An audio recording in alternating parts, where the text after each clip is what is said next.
Um,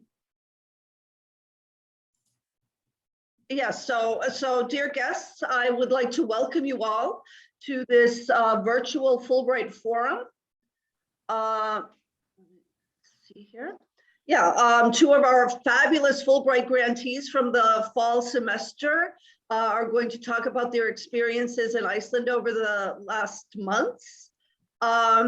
Unfortunately, because of the situation regarding COVID-19, we decided that this would have to take place on Zoom.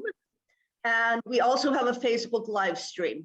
But if you want to ask questions after the presentations, I recommend that you go onto the Zoom link, as we'll be taking questions from there. You can write in questions or ask questions. Yeah, so I want to start with a very warm welcome to our Fulbright National Science Foundation Arctic Research Scholar, Jan Fritz, who is visiting us from the University of Cincinnati. She's hosted by the University of Iceland, the Institute for Sustainability Studies, and her main project revolves around the central inclusion of women and girls in addressing climate change. But I know she has also had a very interesting additional project that she's been working on here. And I'm sure she will tell us a little bit about that as well. So Jan, I'd like to welcome you. Thank you. Appreciate the invitation to take part. I understand this was supposed to be quite informal and not like a formal presentation about research results. So I'll include some of that, but I'd like to talk a little bit about the journey. And first, I'd like to do a few thank yous. I want to thank Fulbright Iceland for inviting me to be part of this experience. I've wanted to come to Iceland for a long time. Unlike a lot of the people who come, it was not over the hiking. It was because of the policy developments in this country. I thought it was very progressive, and I wanted to understand more about how that worked. So I appreciate the opportunity to be here.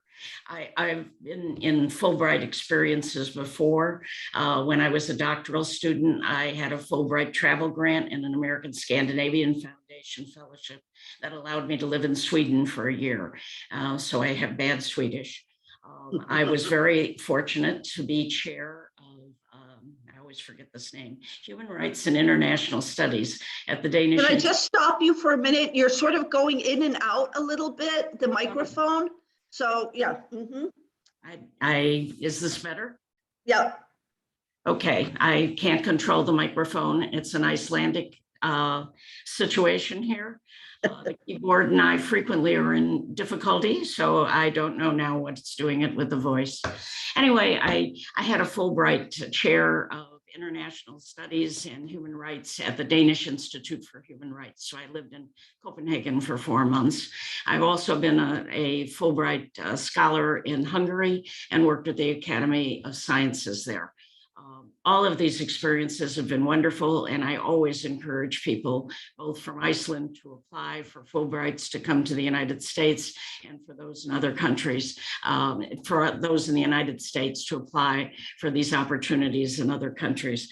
I'm in a kind of strange position this year because I'm on the National Selection Committee for the US for Icelandic graduate and undergraduate students. So I had a hand in picking the people who are here as students. So it's been kind of an unusual situation. My thank yous have to go first to Solveig and Heimer, who are the family I live with. I really recommend when somebody comes from another country not to be just living in an isolated way. They have helped me to understand what goes on in Iceland in a way I wouldn't have had if I hadn't lived with them. So I want to certainly put a thank you there. And you'd mentioned the Institute for Sustainability Studies at the University of Iceland. The previous director was Gudrun Pétursdóttir, and I didn't know her and started writing back and forth with her maybe 2 years ago. And she is such a wonderful person. It is because of her that I had my first invitation to come here, but also she helped arrange where I stay. The people I stay with are people she knows, and the hospitality they've shown me is terrific.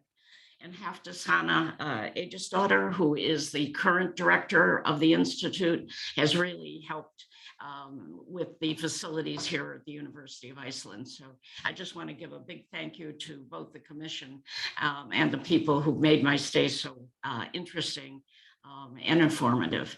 Now, what is it I'm doing here? Well, the journey starts some time ago. I told you I'd lived in Sweden for over a year and I have bad Swedish. This allowed the American Scandinavian Foundation to give me a grant to study the situation for older people in Lapland. Because of my bad Swedish, I could go. I was their second visitor. The first one was a Norwegian. When I was in Lapland, I was so impressed with the services for elderly people. And I just, somebody in the community who would call people just to make sure they were okay. If you didn't pick up your mail, the postal carrier was supposed to check on you. Is there a problem? And is it the voice again? No? Okay. I'm sorry, I can't hear you. You're on mute. No, I'm sorry. Yeah, you are fading in and out a little bit. I don't know what this. In one place, I tell you, this computer is not happy, so I'm sorry. That's the best I can do. When I was in Lapland, I was just amazed. A situation where elderly people live, people from the community could eat lunch there. So it wasn't like we isolated people. And at the same time, I was on the board of an international association, and there was a Swedish academic on that board. And one day she looked very upset and very angry. And I said, "What's the matter?" And she said, "I have to quit my job." And I'm thinking she's got some terrible disease that she's dying from, or that her parents have had some horrible accident that she has to take care of them. And so I said in a very nice tone, "What's the matter? Is there anything I can do?" And she said, "We have mandatory retirement in Sweden." And I said, "What?" "I've just come back from Lapland. I looked at all these wonderful things we were doing for older people. How could you possibly have mandatory retirement?" I come from a country where we don't have that. We have discrimination against elderly, big time, but we do not have mandatory retirement for most kinds of jobs. That brings me to the University of Johannesburg in South Africa. I'm a distinguished visiting professor there, and I'm older than a lot of the people that have to retire from the university. I'm watching that. One of the people I work with this last year had to retire and was rehired. If you have a high enough research position, you might be offered something. She's doing the same work she did the year before at a lower salary and with less benefits. And when you talk with people about it, they say, "Well, I've adjusted to it." It's not that they do anything about it.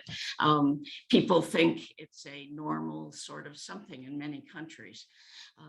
Last April, I decided to try to get the International Sociological Association, I'm on the board, to put in place a statement opposing mandatory retirement of older adults. I thought this was going to be so easy. I mean, these are mostly academics. They teach about ageism. They teach about human rights and inclusion. How could this be a difficult situation?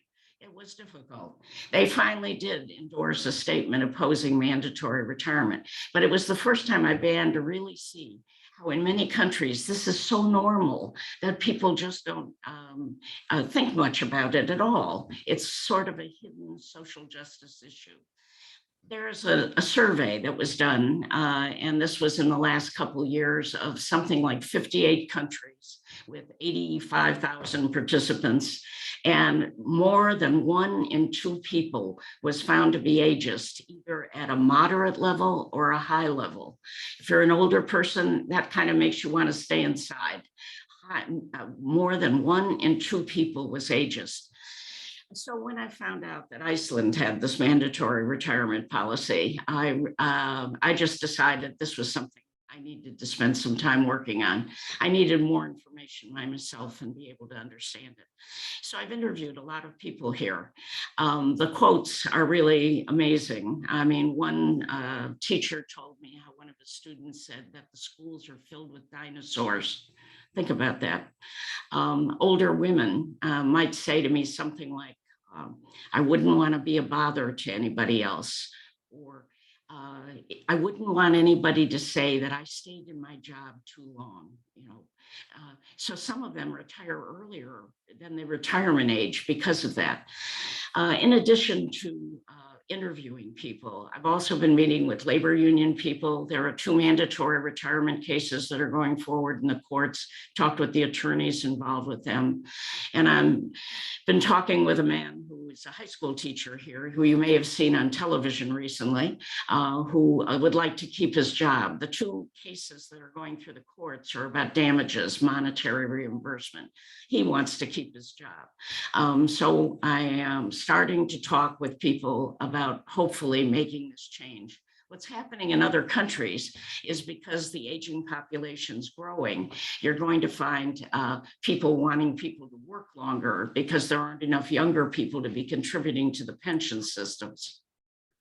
But in doing that, we find that what they're doing is raising the mandatory retirement age.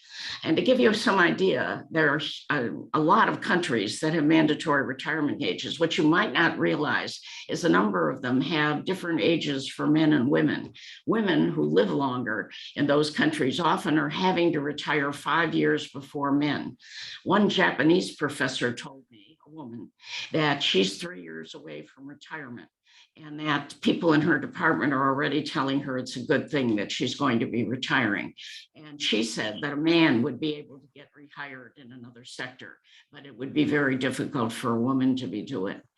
The reason I talk about this here is I look forward to learning more about Iceland moving forward in this way.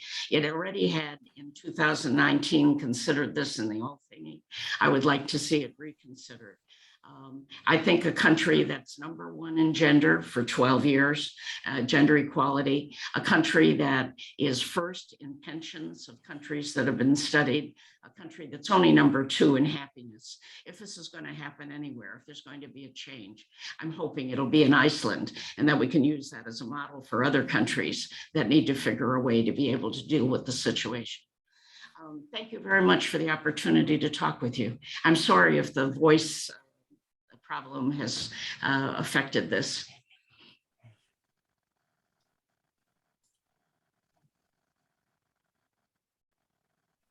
I have to unmute. Thank you. Thank you, Jan. Yes, so I'd like to see if there are any questions from the audience first before I jump in.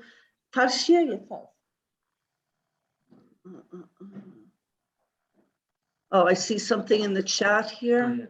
Yeah, it's more about the, yes. Yes, hearing. So, okay, let me see.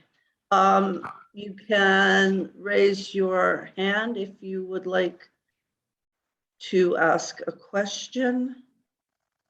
I don't see any questions.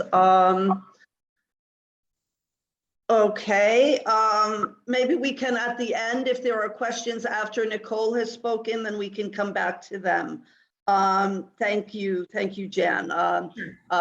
This was, of course, but very interesting, but more about your side project. So we look forward to seeing in your report more, maybe about the main project. But we're going to move to a very different topic right now. Dr. Nicole Gatto is a Fulbright Ministry for Foreign Affairs Arctic scholar, visiting from Claremont Graduate University, hosted by the University of Iceland Center for Public Health Sciences. And her main project is looking at vitamin D associated with Parkinson's disease and the risk in a population with a low sunlight exposure. Very, very interesting.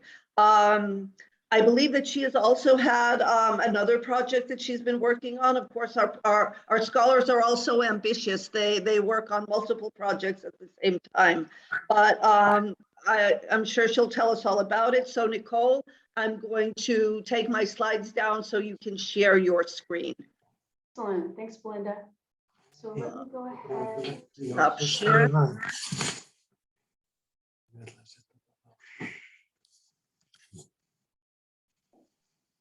Okay, can everyone Lo see? siento, Ana. Can everyone see my screen? Yep. Yes. Okay, excellent. Great. Okay, so thank you, Belinda. Okay, so guten Dagen og takk fyrir at koma. Jeg heter Nicole Gatto og jeg er professor I fagfræði I Bandaríkjunum. Jeg hef verið á Íslandi I 3 mánuði sem Fulbright fræðimaður. Jeg vil þakka Háskóli Íslands og Fulbright stofnun. Jeg ætla að tala verkefni mitt og annað sem ég hef gert á Íslandi. Ég ætla að tala á ensku af því ég tala ennþá bara smá íslensku. Very impressive, Nicole. Okay, so now to English. So good afternoon, everyone. My name is Nicole Gatto. I'm an epidemiologist by training, and I'm currently an associate professor at Claremont Graduate University in Southern California. So there I do research on chronic diseases. I lead others in research. I teach and I mentor students. I direct our doctoral program, and I guide university-wide human subjects research as chair of our IRB. So I've been here in Iceland for the last 3 months, as Belinda mentioned, as a Fulbright scholar.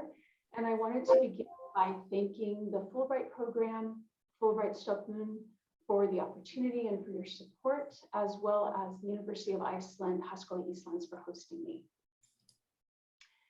Okay, so I'm going to talk about my Fulbright activities, and they're really in 3 areas. So my project included both a teaching and research component that I'll talk about, and then I'm going to get to what I'm calling everything else.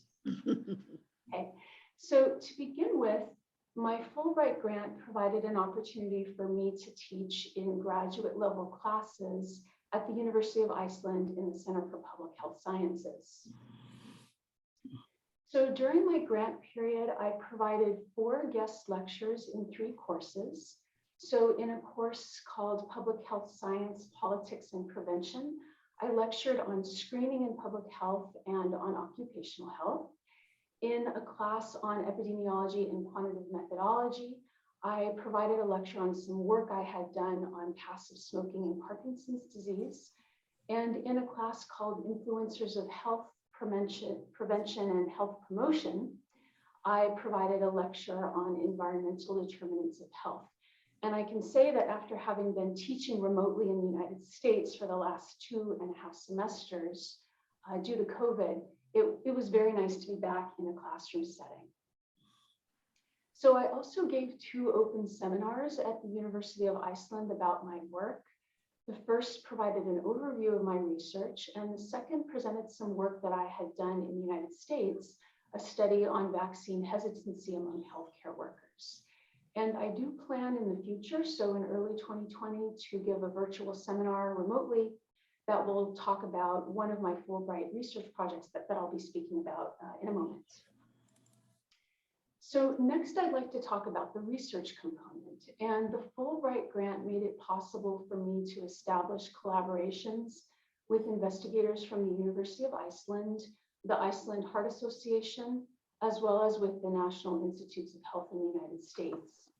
And I'd like to add that in the spirit of the Fulbright exchange of ideas, an additional achievement or accomplishment in my mind has been the reciprocation of an Icelandic colleague who is now included on one of my US-based research projects. So the grant supported my work on 3 research projects. Sorry, wrong direction. So the first 2 projects relate to how Belinda introduced my work. This relates to vitamin D, Parkinson's disease, and cognition.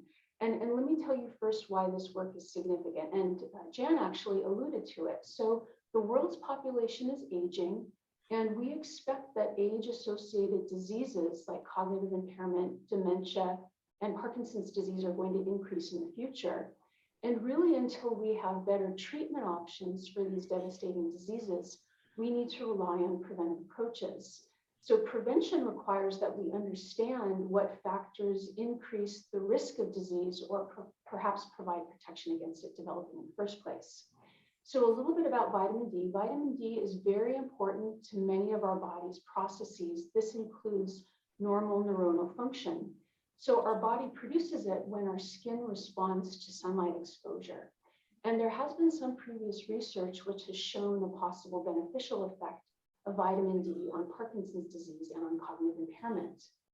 So in Iceland, where there is less natural sunlight, even during the summer months, many persons rely on diet and supplements as sources of vitamin D. So I was interested in coming to Iceland to do research because of some previous research that I had done on vitamin D and neurocognitive disorders in the United States, as well as the opportunity to work with some of the data sources that are available in Iceland. So my own work on this topic was based in sunny Southern California, where if you've been, you know that there's a lot of sun. In a pair of studies, we showed that the vitamin D receptor was important in Parkinson's disease and in cognitive function in Parkinson's disease, but we didn't find a signal for sunlight exposure. And one of our conclusions was that we needed additional studies with different levels of sunlight exposure to look at this question more closely. So the two research projects will use data from the Aegis Reykjavik study. And by way of a little history, the Reykjavik study began in 1967 when the Icelandic Heart Association enrolled over 30,000 men and women who were born between the years of 1907 and 1935 and lived in Reykjavik. So starting in 2002 through 2006, 5,700 survivors of the original Reykjavik study received new examinations. So blood vitamin D levels were measured, cognition was assessed, and Parkinson's disease cases were identified.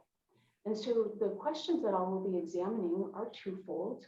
So the first is, are lower serum vitamin D levels associated with cognitive dysfunction and with Parkinson's disease? And the second is, do adults with a history of outdoor work have a lower risk of Parkinson's disease compared to adults who work exclusively indoors? So these are some of my grant activities. So during the time I was in Iceland, I refined my study hypotheses and study design. I identified the data that I would needed for analyses. I defined my analytic methods. I developed a formal proposal which was required. And I just recently received approval for that proposal. So as far as future plans, I plan to work closely with my Icelandic colleagues in order to realize this work. And our ultimate goal will be to publish scientific articles in journals that would report on the results of these studies. And I've acknowledged my collaborators here. So the third research project that I've worked on will examine the relationship between childhood traumas and multiple sclerosis using data from the Saga cohort. So by way of background, multiple sclerosis is an inflammatory autoimmune disorder in which the immune system attacks the myelin, which insulates our nerve fibers. So while we don't know the exact cause or causes of multiple sclerosis, some have hypothesized that a sequence of environmental insults that occur during childhood, adolescence, and adulthood are involved in the development of MS. So a little bit about why this work is significant. So even though we know that it's likely that the experience of trauma, of the traumatic events or circumstance may be common to the human experience, really the effect of that trauma on physical and mental health can vary quite widely among people. So there have been some studies that have been done in what we refer to as special exposure populations. So for example, veterans, active military, and emergency medical workers, which have shown that traumas may be associated with certain medical illnesses like cancer, diabetes, and autoimmune diseases. So this is still an area, though, that in the general population has not been extensively investigated, which leaves room for additional research. So as I mentioned, this study will be using data from the Saga Cohort. So let me tell you a little bit about the Saga Cohort. So Saga is a longitudinal prospective cohort study. It's being conducted by the University of Iceland, and its aims are to increase the knowledge of the incidence of traumas and their effects on women's health. So all Icelandic women who were aged 18 to 69 years old and were residing in Iceland were invited to participate, and about 31,000 did participate. They completed a questionnaire that asked questions about traumatic experiences and included items on psychological and physical health. And I have to note that this is really a remarkable and tremendous effort, because if you do the math, about 1/3 of adult women in Iceland are part of this cohort.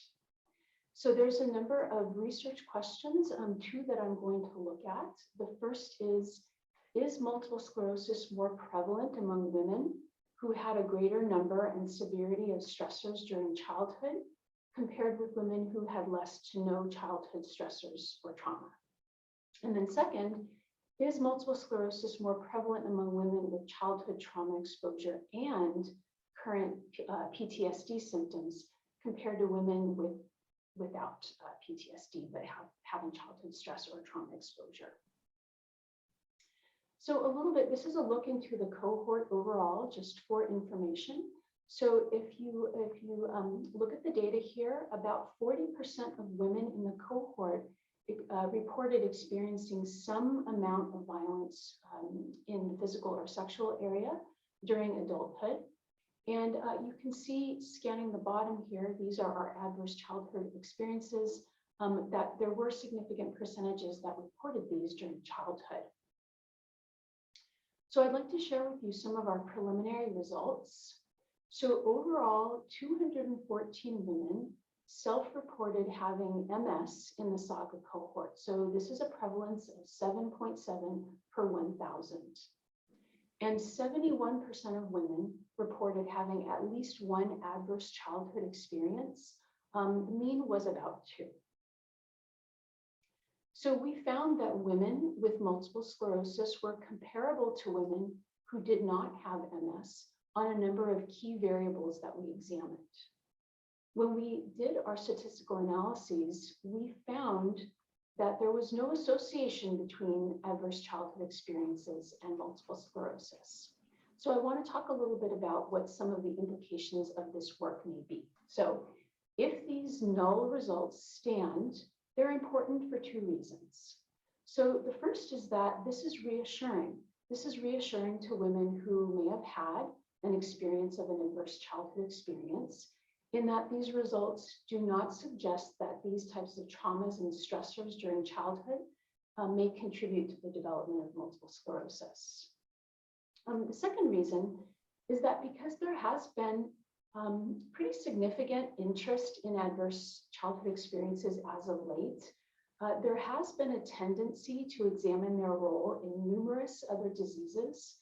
So researchers are understandably skeptical then whether results can be taken for face value if every study result is positive. So there is value in a null study for showing that adverse childhood experiences are not associated with all disease, in this case, multiple sclerosis. So some of my grant activities while I was in Iceland, I've summarized here. So I conducted a literature search on autoimmune disorders and childhood traumas in order to understand existing studies on this topic, as well as to get a sense of the validity of self-reported diagnoses of autoimmune disorders, because this is how, this is the data that we have in Saga currently. I received access to the Saga data set and conducted a feasibility study using preliminary numbers of women who reported autoimmune disorders using questionnaire responses. So similar to what I previously described, so I worked on defining my study objectives, identifying key data. I developed a formal proposal which received approval. I began working with the data and learned software to do this. I further conceived strategies to think about how there might be ways to validate that self-reported MS diagnosis in the interim. I also summarized and presented preliminary results from my analyses to PIs of the Saga study.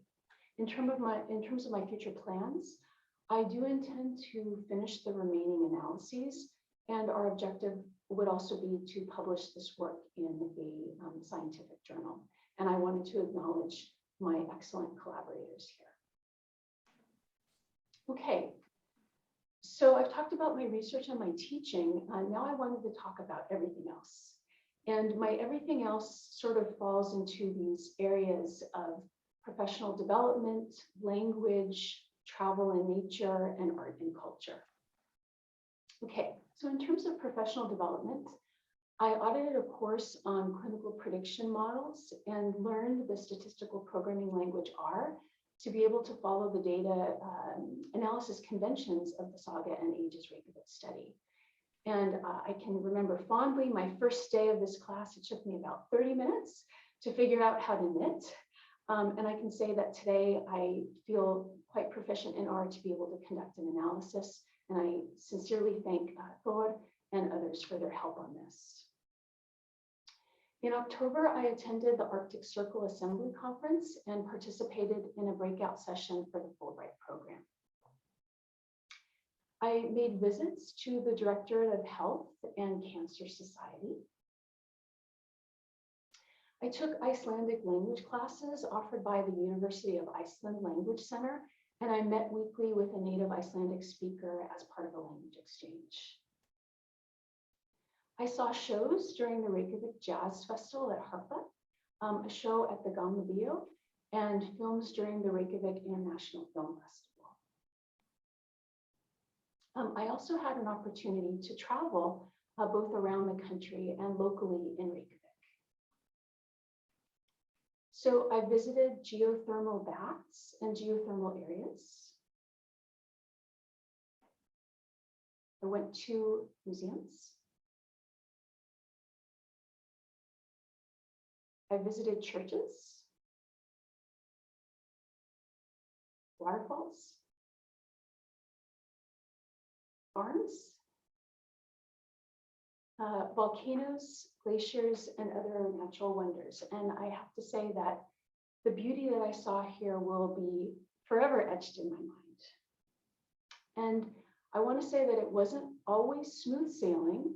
So as you may know, the project almost didn't happen because of COVID. So I was originally in the 2020-21 Fulbright cohort. Luggage didn't originally make it. An ATM took my bank card. My computer crashed. I got lost a couple of times, and the weather didn't always cooperate.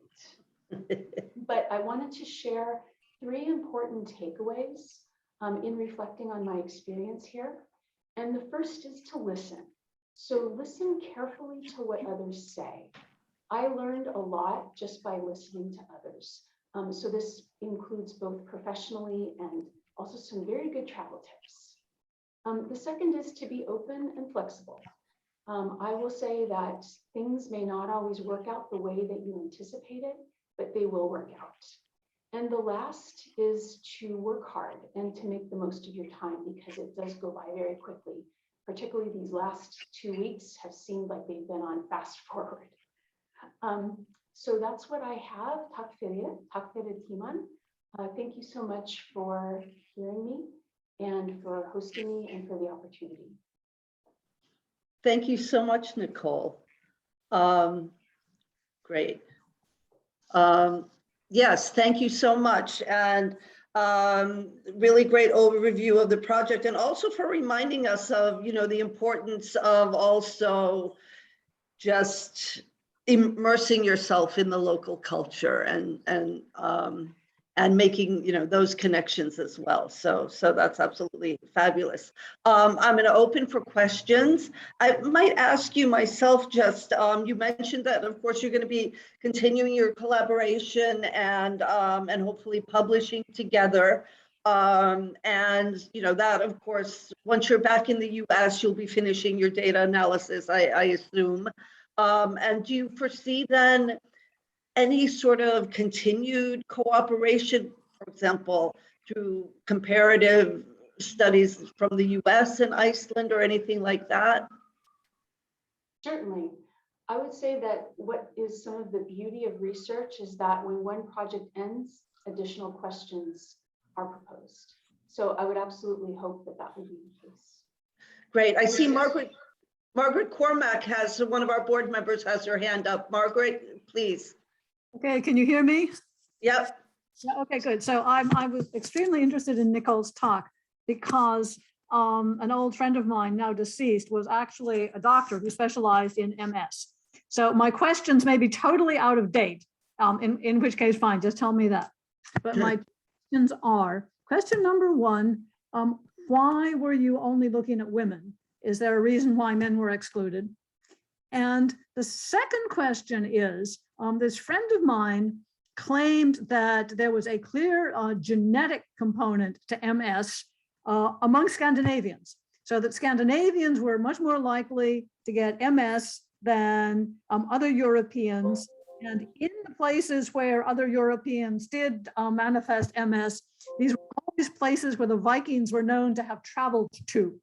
So I appreciate your comments on those two questions. And you know, if it's just, hey, this is nonsense, or we Yeah, this 4 years ago, that I'm just curious. okay. So the first question I think is easier to answer than the others. Yeah. And that is that the Saga cohort included only women.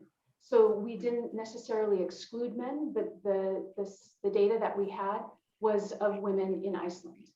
The second question is a very good one. And I can say I actually began my career in multiple sclerosis genetic susceptibility. And there have been a series of genes that have been identified that perhaps contribute to multiple sclerosis.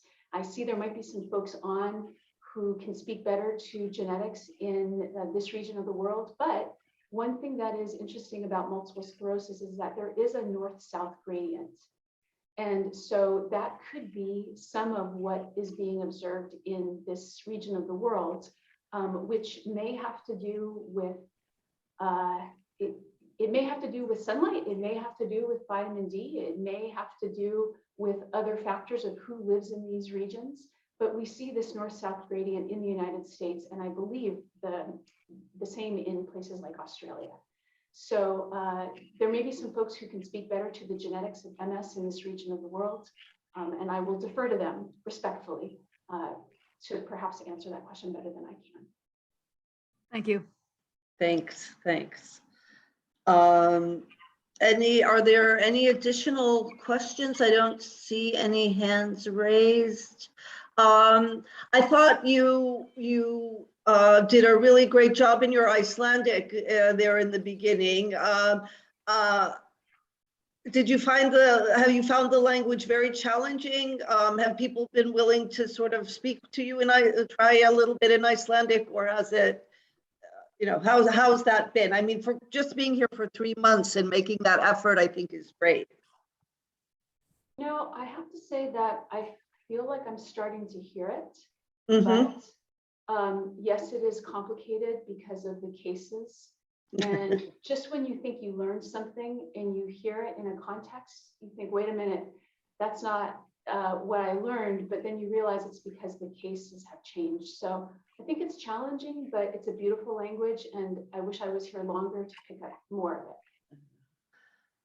And then I just wanted to say, since you are going to be continuing that collaboration, I would also encourage some of your collaborators on the Icelandic side to consider applying for a Fulbright grant to come and spend some time at your university in the US. Shameless promotion Yes. on behalf of Belinda. So, and Belinda, there is the COVID opportunity that I circulated. Do you want to? Yes. Yes. So, yes, not related to maybe this research particularly, but we are currently offering 2 grants, one for an Icelander to go to the US for 2 weeks. It's a short visit, I know, but it's really just more to sort of get things started or do a lecture series, something like that. But so, and it's not only in public health or medicine, it can be in economics, political science. It just has to be COVID related, whatever it is. And so we're inviting Icelanders to apply, and one will be chosen to undertake that grant activity next year. We're also offering an opportunity for a department or a university here in Iceland to bring over a United States specialist for a couple of weeks, also to engage in activities here. It can be teaching, it can be lecturing, it can be, beginning some sort of collaboration, laying the groundwork for a longer collaboration, all kinds of things. All of the information is on our website, Fulbright.is. And I absolutely encourage everybody who might be interested in that to apply, and please feel free to contact us if you have any questions. So good to get that out there. If there are no other questions, then I just want to maybe give a silent applause to our two presenters. I guess most people have their mute on, but still, really, really grateful to you both for coming and presenting today. And I hope that when you leave Iceland, which will be soon for both of you, that you will be proud to call yourselves alumni of the Fulbright Iceland program, and that you're going to stay connected with the Commission for years and decades to come. We hope, of course, that you're going to be, and as you have been, and certainly Jan with her long association with the program, champions of Fulbright, but especially Fulbright Iceland. We appreciate that. And I hope that, we've built a lasting bond, and that you're going to work with us in the future to maintain and strengthen Fulbright Iceland, because our alumni are really our most important assets. And that certainly includes our alumni in the US. And who knows, maybe you'll be back for another Fulbright sometime later. But if not, maybe we'll see you here when you return in another capacity, or in the US. Love to see you there as well when we visit. So I want to thank you guys. Yeah. I want to say something. I am a Fulbright specialist, so I would be happy to work on any of the issues that I've been talking about, which are environmental justice or this retirement issue. Also, if anyone is interested in a copy of the paper, I'd be happy to share it. All you have to do is send me an email at jan.fritz, Fritz, @uc.edu. I'd be happy to receive it. If you didn't get the email, I'm sure Melinda V. office will be happy to help with that. Yes, absolutely. We're happy to be an intermediate on that for any of you. Just Fulbright@fulbright.is is the email that you can contact. Yes, so again, just thank you guys for all your hard work. Thanks to the audience for tuning in, and we'll see you next time. Thank you. Bye. Happy Thanksgiving, everybody.